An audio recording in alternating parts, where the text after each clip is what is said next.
The worst case scenario is something like the Paris attackers. Many of them actually had spent time in Syria with ISIS and other radicals. And once they got back home, whether to Belgium or to France, they didn't embrace modern, moderate lifestyles. They pretended to in public, and then they killed more than 100 innocent people. That nightmare case isn't scaring off every nation, though. Others say, we're going to make a go of it. We're going to make it happen. Canadian Prime Minister Justin Trudeau, he wants those fighters to come home, and conservatives in Parliament there are furious.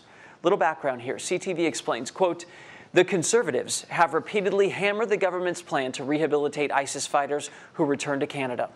Earlier this year, the government established a counter-radicalization center, the Canada Centre for Community Engagement and Prevention of Violence, in a bid to counter extremism. Will it work? Will it not? It's a gamble. One of these ideological collisions on this very issue between Conservatives and Trudeau actually happened on national TV. These are people who got on a plane to go fight for an organization that sells women and girls into slavery. These are people who left Canada to go and fight for a group of people who push homosexuals off of buildings just for being gay. So can the Prime Minister explain to the House exactly what kind of a program, a reintegration service, would look like for the people who commit these kinds of atrocities? Right Honourable Prime Minister. Mr. Speaker, we take very seriously the protection of Canadians and will continue to. We also continue to carefully monitor trends in extremist travel, and in our national security agencies work together to ensure our response reflects the current threat environment.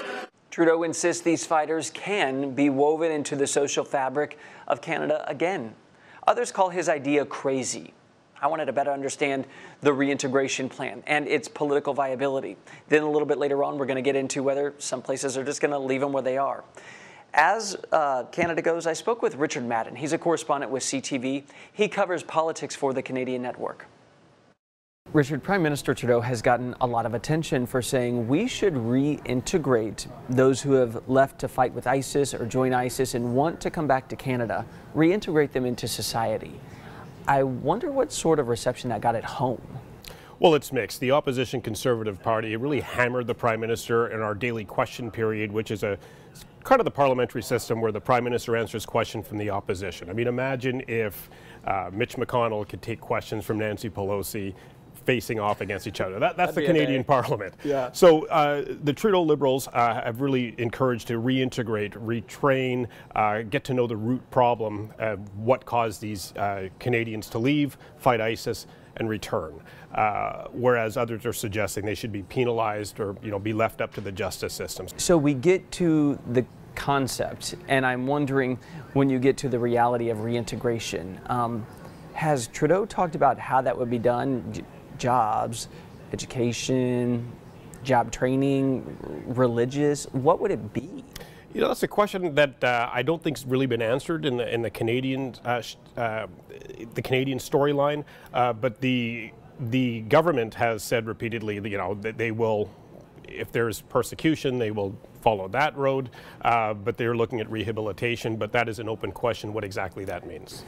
Do you see some analogs to, like, for instance, the Somali community in Minneapolis? They've had a problem with losing some of their residents either to Al-Shabaab or to ISIS. Are there certain pockets of Canada that you've seen problems with? There are pockets. I don't know the religious affiliation or the ethnic affiliation, but there are two areas. There's one in Calgary in Alberta, which is, if you look at the map of the U.S., they'd be Alberta's north of Montana. You see a lot of recruitment happening in that city. It's unclear why that is. The Canadian authorities are trying to figure that out. And then on the other side of the country, in the French-speaking province of Quebec, you see some who are joining ISIS from that province. Again, I don't know what the ethnic background is, but I think the common thread is that there is senses of alienation as teenagers, which cause them to seek answers. They go online, and this is what happens. Well, I think the Prime Minister's approach to this is different than what we see in other countries. So we'll see how this plays out.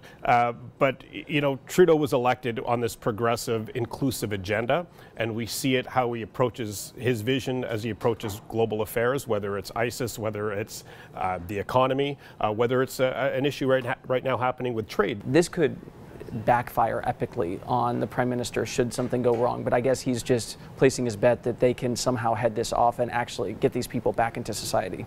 Yeah, I mean, the number of recruitments in Canada are relatively small if you compare it to what's happening in Europe. But, you know, the Prime Minister's polling right now, he's still in majority territory, although there is a bit of erosion, and his government has been criticized on being, quote, soft on terror. But, you know, there's an election in Canada for, what, a year and a bit from now, so we'll see how that plays out. But as it stands right now, you know, the Canadian government has really tried to balance this fine line between their responsibilities as a government. When somebody leaves to go join ISIS, they're still a Canadian citizen.